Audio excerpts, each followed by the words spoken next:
What's up, everybody? I know what you think. Wow, this knife is fucking ugly. And I tend to agree, because this stag, maybe it's faux stag, false stag, horn, looks really, really ugly. Also, it's not really flush with the bolster. It really looks ugly, this scale.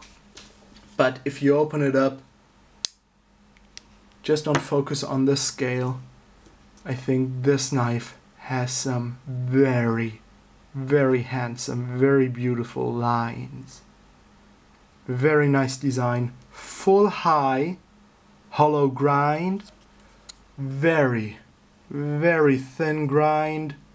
Very thin behind the edge. Extraordinarily sharp.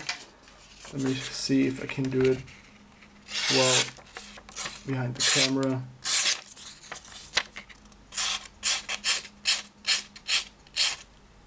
Very, very sharp because of the blade geometry. I think on britishblades.com or .co.uk, I don't remember, there were some people that have made custom scales for that. And it's not really hard.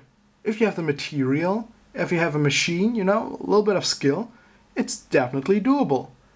1, 2, 3, 4 screws. You can, leave that out. Then you have an even, distance between the screws. And, just one piece, scales. If you can do that, shoot me a message. I will send you that knife. You make me the scales. I pay you money, or I trade you a knife, or something. That would be too awesome, because this is a legal blade to carry in my country. It's not large by any means, but for EDC, for a pocket knife, it really has a great size. And I think that blade shape is very classy, very beautiful. And I don't think I mentioned what kind of knife this is. Of course, you read it on the video description. A Sanrenmu 785. I did not pay any money for this because this is brand new and I traded for it with a German dude. But this knife goes for around 11-12 US dollars, shipped internationally from eBay from China. If it wasn't for the scale and this gap here, it would be just an awesome, awesome knife. It's a backlock, of course. No blade play in any direction. Steel liners. The hardware is actually decent. I could remove the screws with no problems. And fit and finish is very, very good for a $12 knife. I mean, come on. I just think it's an amazing cutter.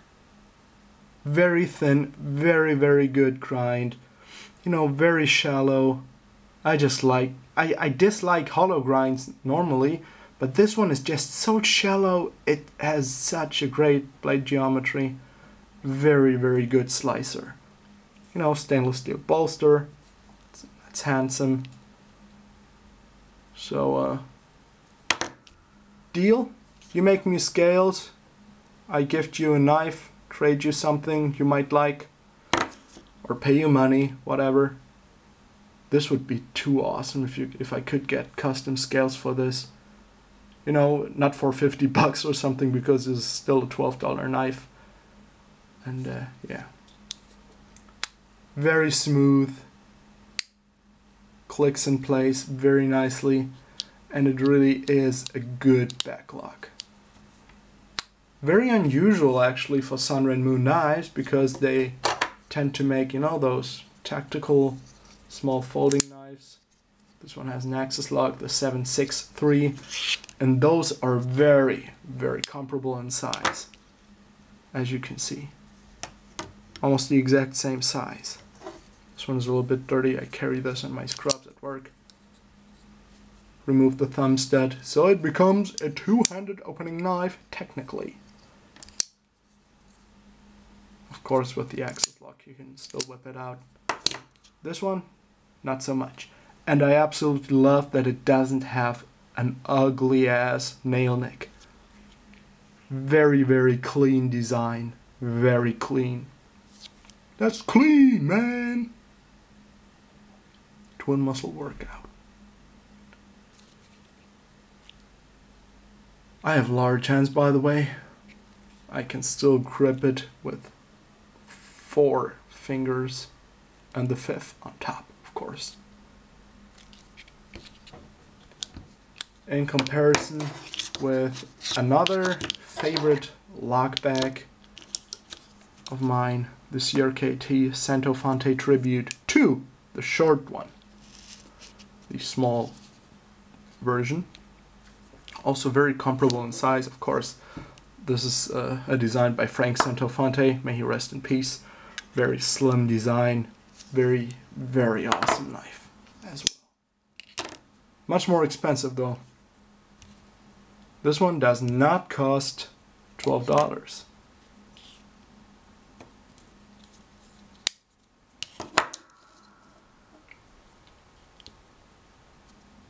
So another knife, very common knife, is this Opno. This one is the number 8. Yeah, this is the Bubinga wood. This, you know, reddish brown wood, mirror polished blade, very nice. Of course, this is quite a bit larger. I don't have the number 7 or number 6 on hand right now, but just to give you a size comparison. This is more of a full-sized knife. This one is quite a bit of a full-sized knife as well, but you know, doesn't have this Giro block thing. You know, another very, very common knife is this 84mm Victorinox. Give you a size comparison with this, and a 91mm, the officer-sized Victorinox Swiss Army knife, SAK, basically the same length, almost exactly the same length. So a very, very nice knife. No, the scales are not pretty at all, but I still like it simply because of the blade shape, the cutting geometry, and the smoothness, you know, the fit and finish of the lock, not of the scales, of the lock, is very, very good. It just feels very, very valuable, you know, very good quality if you have it in your hand. So I can totally recommend this knife to you, maybe as a project knife if you're handy. Shoot me a message if you want to try yourself on some scales. Thanks for watching, have a good night, roll tide.